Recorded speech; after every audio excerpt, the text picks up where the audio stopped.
Hello, and welcome to A Couple of Europhiles, where we like to discuss cultural realities in general and European politics specifically, because we've lived here for about 25 years and we've worked alongside a lot of European tribes. Although for the past decade we have lived here in Italy, and we've pretty much figured it out. And if you can get through the bureaucracy, this country can feel pretty sublime at times. So, my name is Bailey Alexander, and I'm here with Francis. And today we're going to deviate a bit and discuss money.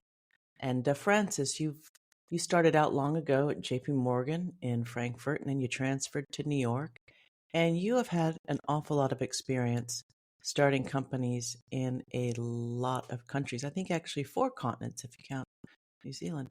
Let's get right into it. What Trump is doing, at least to people like me, it feels rather confusing. And how Europe wants to introduce the digital euro. There's obviously a lot of things going on. But let's start out with these tariffs, Francis. Perhaps it's a very long game, as some say, a very dangerous game, perhaps a bloody game.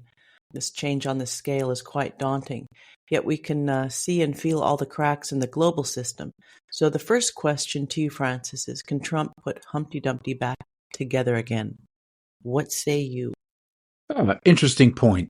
So, it's always a matter of perspective, depending on which side of the fence you're sitting.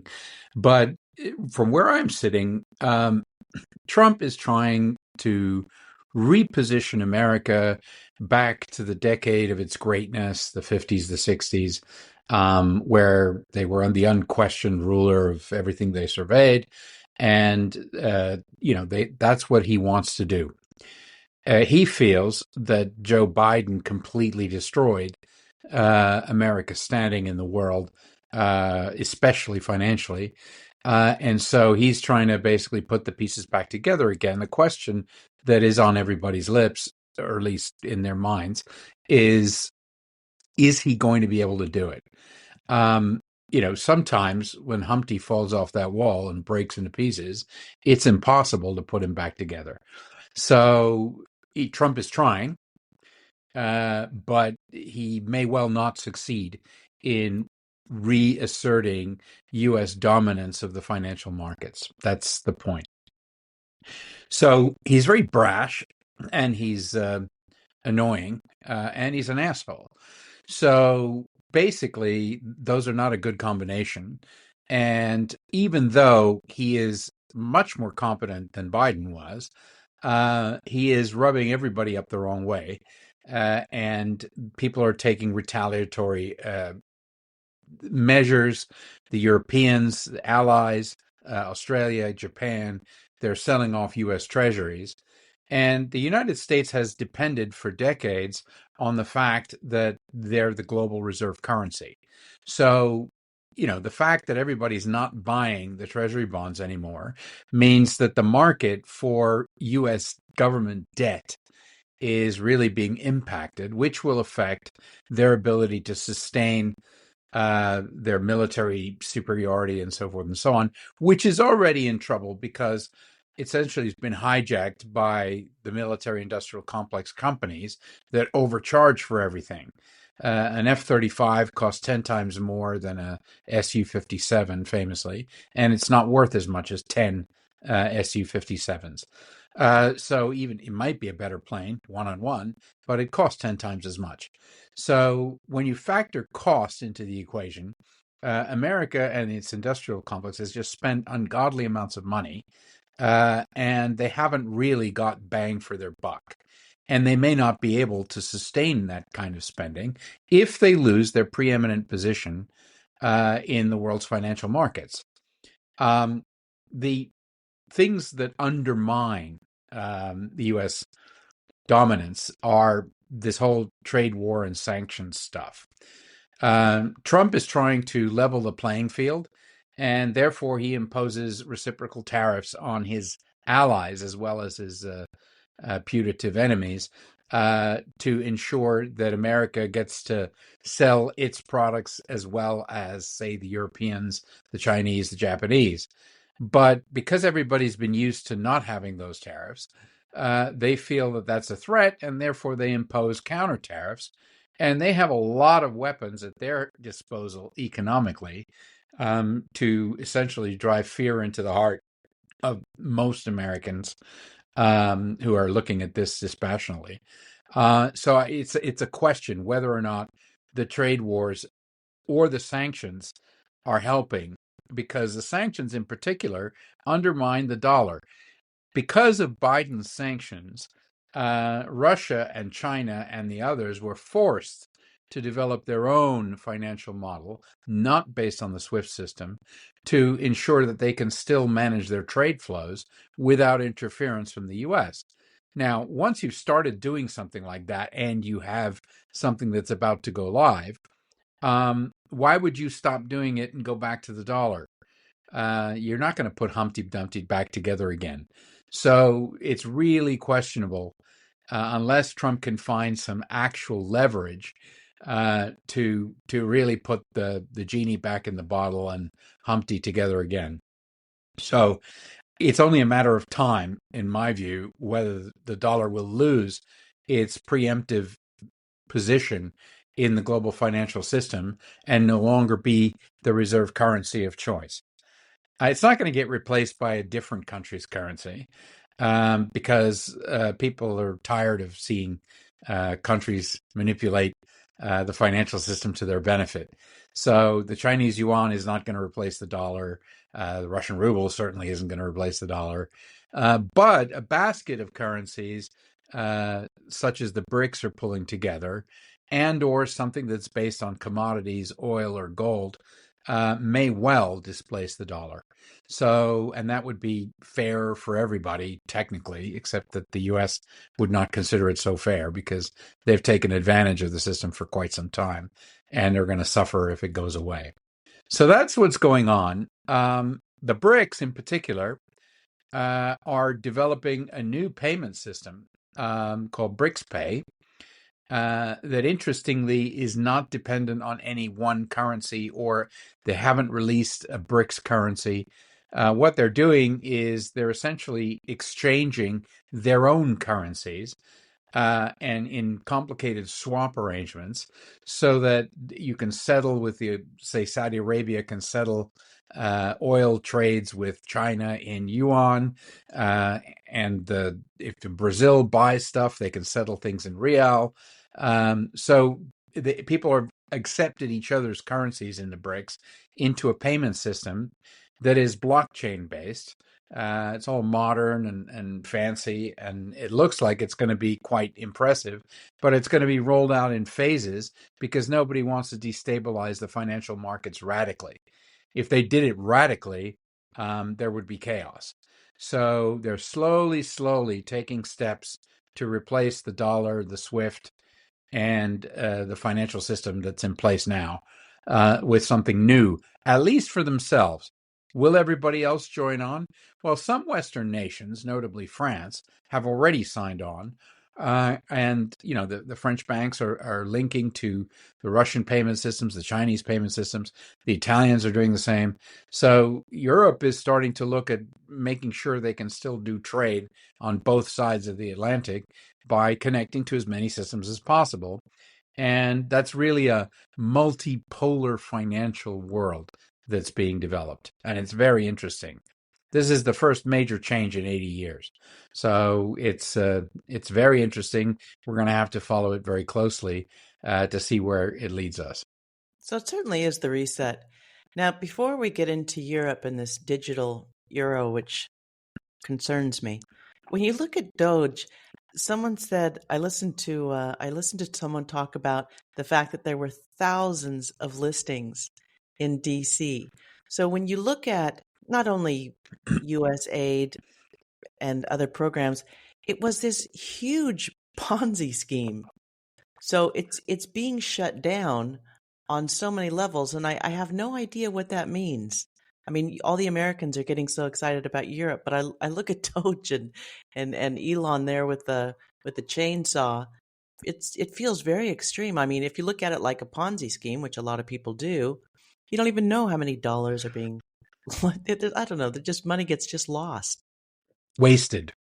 Well, the Department of Defense is a very large, big waste because so far no one's attacked America since 9/11, and the reaction of the Department of Defense was to go and bomb a country that had nothing to do with it.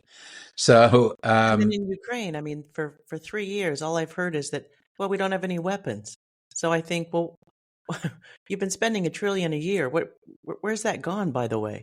probably a little exaggerated. $1 trillion is a lot of money, but yeah, the Ukrainians the Americans are not used to fighting wars, land wars. Okay, what they are a naval power and an air power, and they, of course, they have some army and military, but since the Second World War, they haven't had significant numbers in the military. All right, the entire armed forces of the United States is about 450,000 right now.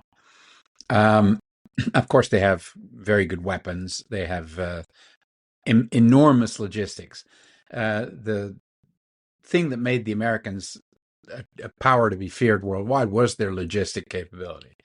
When you're fighting somebody like Iraq, which doesn't have any air or sea power to speak of, they can build up their forces. They can get everybody into Kuwait, get 500,000 troops there, and when they are ready, they can kick off, and nobody can actually fight them because they're covered by their air. And nobody can basically come in and do anything because they don't have the air superiority. So, then they can basically execute a maneuver like the Iraq War, which, on paper, it was successful in that they defeated Saddam Hussein. But in practice, the end result, when you look at it, is not that great, right? I mean, the Iraq is not a friendly place to the U.S. right now. And so you spend a lot of time, a lot of effort, a lot of money, and you haven't really succeeded in anything. But against Russia, which is a country that has naval and air superiority powers, and so like a peer competitor, the problem, which most of the American military people are acknowledging, is that you can't get the troops in the numbers that you need across the Atlantic. So, they have submarines. They can take out the supply ships. You can't fly that many people. So the issue is that they really don't have the ability to take on the Russians in Europe. They've pretended that they did for some time. And back in the day when there was the Cold War, they had a lot of troops on the ground in places like Germany. But now they don't. So, nowadays, it's a little bit of a lost cause to try and pretend that you can do all of this stuff. And even in Yemen, they're having to withdraw their naval forces from the Red Sea because warfare has changed, and it's all about missiles and hypersonics and drones. And you don't have necessarily the same superiority when you're trying to extend power across the sea. You have aircraft carriers, which were designed to be flying air forces or floating air forces, but they don't work so well when you're fighting against unmanned drones. So let's go back to So, money. Let's go back to money because that's really what we want to talk about. Now, how do you understand the Bitcoin reserve, what they're trying to do there? Because we've always been fans of Bitcoin. But and how is that attached to gold? I'm very confused about yeah, it. it's not attached to gold. It's really a nothing burger. What Trump has done is he has stated a position on cryptocurrency, saying, I'm supportive of cryptocurrency. I want to make the U.S. the center of cryptocurrency, et cetera, et cetera. But that's all noise. What he's going to do is he's going to take all of the Bitcoin and other cryptocurrencies that have been confiscated by the United States from people like Ross Ulbricht, who was running the dark web and selling weapons and drugs online. And they confiscated a lot of their stuff, right? It's like the DEA confiscating drugs, the financial people, they're confiscating Bitcoin. And so they have a bunch of Bitcoin, maybe a 250,000 Bitcoin or something like that, that they have confiscated. And he has said, I will put that into a national reserve, meaning that I'm not going to sell it. Normally, if you're a financial I can't remember what the agency is that confiscates people's money. If you commit a crime, your stuff gets confiscated. They take all your money. Like if you're a Colombian drug lord and they arrest you and they take all your stuff and all of your mountains of cash, they then use that cash. The government basically decides that cash is ill-gotten gains, so it's ours now, and we will basically do what we like with it, right? So what he said is, I will not sell that Bitcoin, which will destabilize the price of Bitcoin because they have so much of it. I will put that into a reserve that will become a reserve for the United States. So it's like part of the national wealth fund. And then if Bitcoin appreciates, the value of our Bitcoin will appreciate, and I'm going to hold that for future generations, etc., because I don't want to disrupt the value of Bitcoin. So that's good that he doesn't disrupt the value of Bitcoin, but he's not going out to buy any, right? All he's doing is not selling the stuff that he stole from all the people that were committing crimes, right? So it's not really a significant thing. It's a neutral effect on the Bitcoin price. It's not going to make it go up or down because he already has those Bitcoin and he's not going to sell them. So it's yesterday is the same as today. So no transfer is going to disrupt the market. So what's going on with gold? Because someone said Europe's getting rid of their gold. No, I don't think so. Europe has a lot of gold. I never saw the results of the putative audit of Fort Knox that they were going to do, which either means it's terrible and there isn't any gold there, or everything is fine and it was a nothing burger. Nobody knows because I haven't seen anything. But in Europe, we have significant gold reserves. Germany has significant gold reserves. Italy actually has significant gold reserves. The UK used to have significant gold reserves, but Gordon Brown sold most of their gold before leaving office. So they don't have huge gold reserves in the UK. But in Italy and other places, the central banks are holding gold. There have been issues where, for example, the Germans requested that the gold that was held by the Americans at the Federal Reserve and in Fort Knox that belonged to Germany, they wanted to repatriate it back to Berlin. And they were told they couldn't do that. So that either means that they don't have the gold to send back to Germany or some other reason which escapes us. But fundamentally, the German government has its gold reserves, and everybody's going to hold on to them. The Isn't it thing that amazing we is don't know? Isn't it amazing we don't know? well, given how little we know about anything, it's not really surprising. We took us 60 years to find out anything about JFK, and everybody's like, "Oh gosh, yeah, it's national security, right?" It's like he's dead. He's been dead for 60 years, but yeah, we can't possibly talk about it. In Israel, we have nuclear weapons, so there you go. So you want Well, to that get might into be the reason. I don't who know, knows? but It's no, all the so. gold is interesting. What the other rumor is that the Europeans don't want people to have gold because they don't want to disrupt the control of the financial system. The digital euro is a project that has been, and they're not alone. The Chinese have the digital yuan that they've already launched. There are others. The BRICS payment system is essentially blockchain based, so it's an equivalent to that. Although it's not for consumers.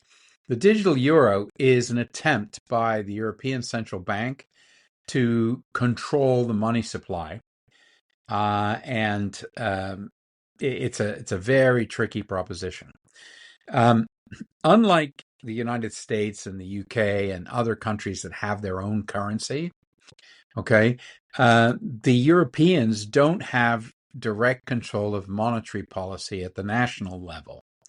Italy can't just go into debt as much as it wants by printing lira because it's using the euro, and it can't print euro indiscriminately. The euro is under the control of the central bank.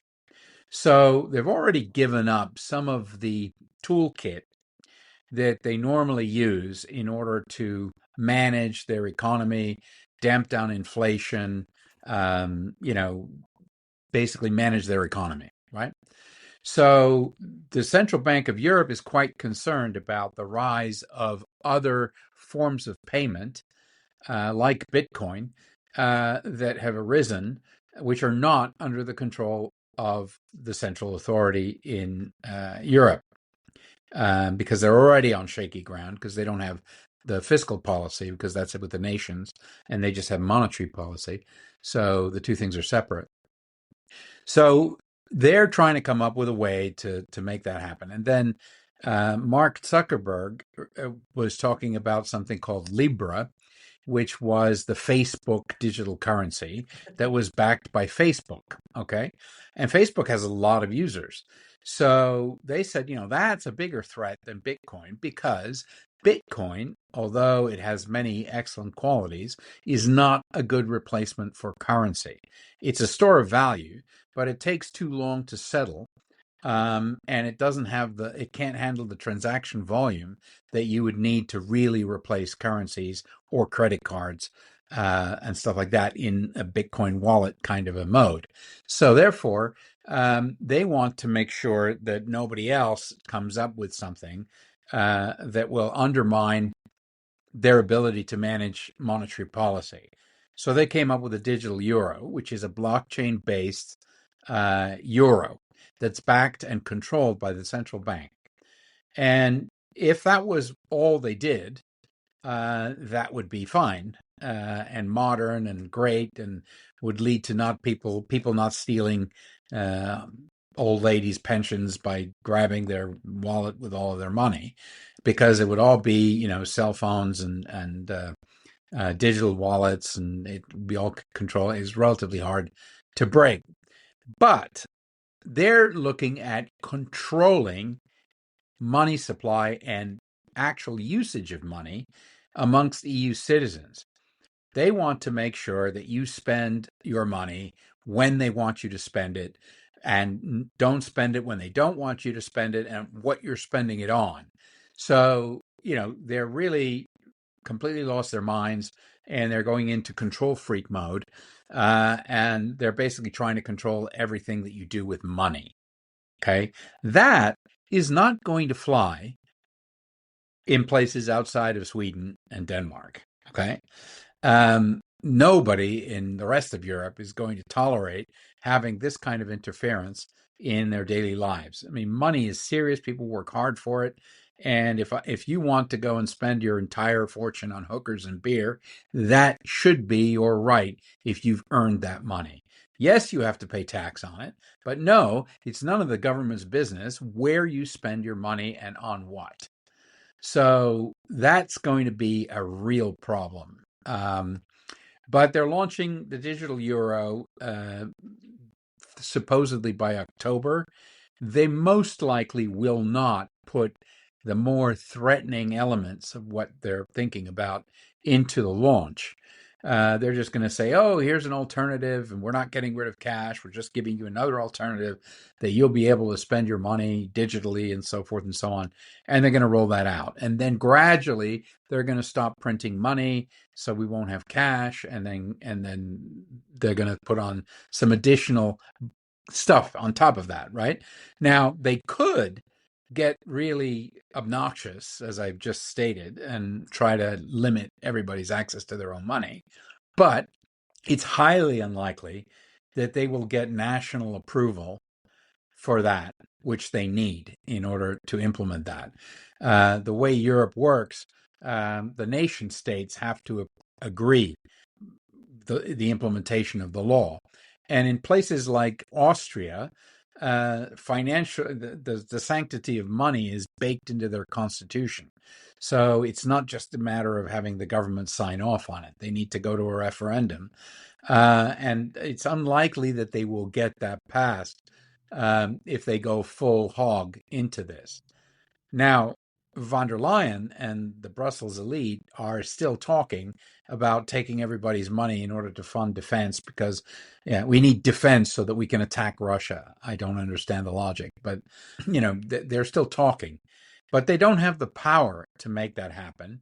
And there are now significant pushback from various nations, Spain, Italy, Hungary, and others, Slovenia, Slovakia, all these, um, against that. And most likely, when there's an election in Romania, whoever is in charge of Romania will jump on that bandwagon, and the Poles have jumped on that bandwagon.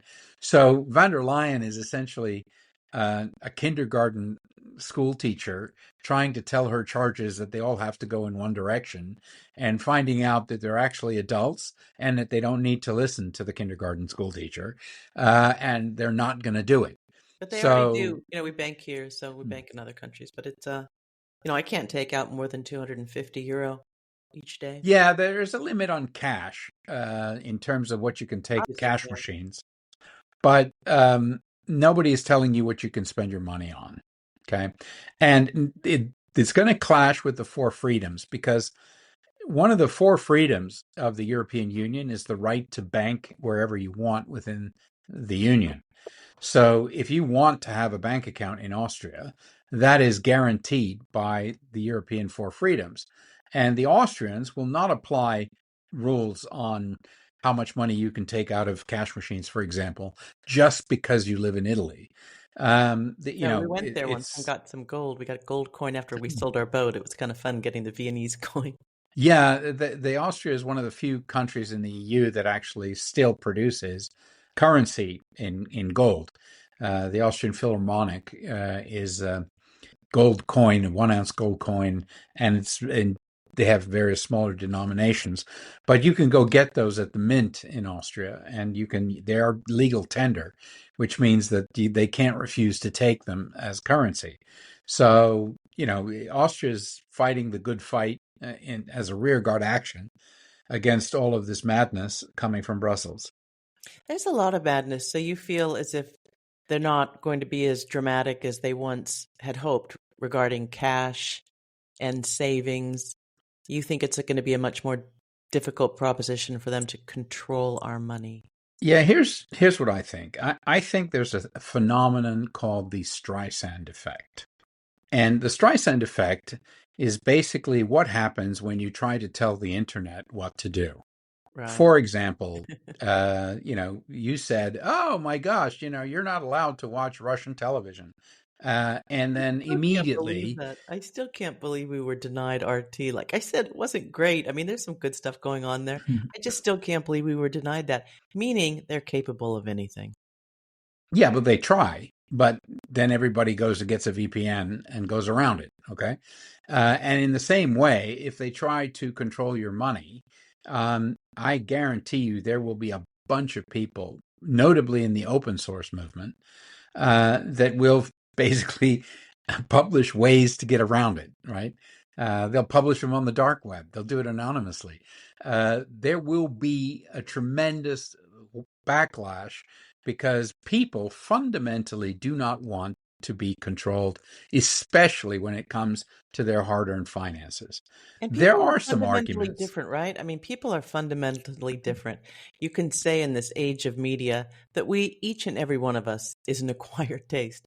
But, a couple minutes ago, I tried to drag you into the Doge thing. Like I said, if you're cutting out that huge Ponzi scheme, where are those people going? And then you can see, obviously, some of them are coming after Elon. And, this billionaire class who all want to go to Mars and put chips in us. Yeah, I mean, they have, billionaire I'm a class. Norman, I have different aspirations than Elon. And when he shows up with There maybe are with a plenty chainsaw, of Democrat billionaires and plenty of Republican billionaires. There are billionaires everywhere. Okay. no, I'm just saying the ones around Doge George that are Soros is a billionaire, and George Soros is evil. Romania's trying to You get rid have, of him. yeah, they are. And I And was with a Romanian apparently, last night. I had a glass of wine with my friend. She's from Romania, and she just was there. She's got a store here in Riva del Garda. We're good friends. And she gave me really positive news, which I was completely surprised about, that Georgescu's back in play and Romania has spoken. All this drama that I heard about that I couldn't believe, it would appear, based on Lori, and she's very political, that he's back in the game. Yeah, I have a lot of confidence and faith in the Romanians, perhaps misplaced. I was in Timișoara talking to friends who were in the square when the revolution broke out. And I got the tour. Here are the bullet holes that are still in the cathedral where the security forces opened fire on the crowd. Okay. And then it turns out that the Romanian police and the Romanian security services, and I think this is true in Italy and probably all throughout Europe, they don't want to shoot on the people. Okay. You can sit there on paper. I've got all the troops, I've got all the tanks, I've got all this stuff. But in practice, you have to get, the 18-year-old Romanian soldier to shoot his grandmother who's in the line. It is not going to happen. Okay. It's not going to happen. You don't have the power. It's all in people's minds, okay? The real power is with the people. If it's 3 people, then the soldiers are going to arrest whoever it is. But if it's all of the people, they will win, okay? And they will win most likely in a bloodless coup. Most of the revolutions, other than the Romanian one, happened without bloodshed. But, the Romanians, they fought against all of their military, and they had plenty of it, and security services and everything, in order to be free of dictatorship. And they don't appreciate the courts or the Europeans telling them who they can vote for or who they can't. I have a lot of friends in Romania, and they don't want to vote for Calin Georgescu because they think his policies are wrong. But they absolutely resent. You built a I company there. did. You worked with a I lot of them. did. You trained a lot of them. Which And is I used to call them the Romaniacs. I used to recruit them. Yeah. So the point that I'm trying to make is that the guys, they may not want to vote for him, but they absolutely resent the European Union and outside forces telling them that they can't vote for him. So, there's a big difference between I support his policies and I think it's unfair that you should mess with our democracy, which is very serious. I think they are trying to get rid of Soros there and the NGO. Yeah, Soros is on his last legs. I mean, my God, what is he, a vampire? He must be 95. He's still the boogeyman that everybody Francis, pulls he's out of got their his son. closet. His son is in place taking photos with every single Democratic. Yeah, his son has those fancy glasses that make him look cool or whatever. He's a He's creepy not really guy. cool. He looks like a creepy guy. Yeah. He's a creepy guy. What can you do? If you're the son of a 95-year-old vampire, what are you going to do? Like, you're in trouble. I So mean, you don't that's think I should be basically. completely scared about the digital euro coming in October, taking my savings? Yeah, look, it's a problem. It's a problem. It's another chip at your freedom. Okay, it's somebody who's going to try and tell you what to do. But trying to tell you what to do and succeeding in telling you what to do are two different things. There will be many different ways to work around the limitations that they are trying to implement with the digital euro. And the guys in Brussels, like the guys in Washington, D.C., that have these big whiteboards with the marker pens, and they basically draw things and they say, if we do this, this is going to happen. And they're inevitably wrong. They're wrong far more often than they're right. And when you're actually messing with people's money in places like Italy, that's not going to go down very well. There are other countries where it's going to be even worse. Malta. Greece, Malta. We lived in Malta. The Maltese will absolutely not tolerate anyone messing with their money. And I know they're tiny, but they're not scared of anyone. So And they're they short. they're short, but they need their vote in order to get it But they're through. tough because they've had to defend that little island for 7,000 years. So those little Maltese guys are tough. Yeah, almost as bad as Gibraltarians. Yeah, there you go. There you go. So there we go. I think it really depends how old you are. It must be very difficult for a millennial. I mean, we're in our 60s, so we've kind of lived it, and we're still trying to to do things, engaged in different various projects. But it must be very strange for younger kids, especially when it's complete chaos right now. And that's just why I keep on bringing up Doge. I mean, it's just a massive reset. So there's going to be a lot of fallout, and I think a lot of people agree it's a long game. So there's going to be a lot of damage and a lot of turmoil and a lot of chaos in the meantime. And if you are young, You you know, already know, we talked about our nieces and nephews. They live a more transient lifestyle. They don't get married. They do connect, but they live together. There's this lack of commitment. You and I worked at jobs for years. We started our own companies. These people are just moving from one to the next. yeah, it's okay. That's just different. I'm It's cool. I mean, it's their evolution life. is just different. But the thing that's interesting, you mentioned earlier the real estate market, and of course it's in the headlines. All these prices in Washington D.C. are collapsing because the thing. Yeah, but Trump told everyone he's going to move large portions of the government outside of DC and out into the states. So, of course, there's going to be a huge amount of problems in Washington, D.C., but that's just one city, right? They're not talking about the new construction and the job market or the housing market in Austin, Texas, or Omaha, Nebraska, or places where he's moving stuff to, right? It's always exaggerated. Everyone has a story, and then they send the reporters out and say, bring me some facts that support my narrative. And that's a problem, right? We need to make sure that we're telling the truth and actually doing journalistic reporting instead of supporting narratives that are fed to us.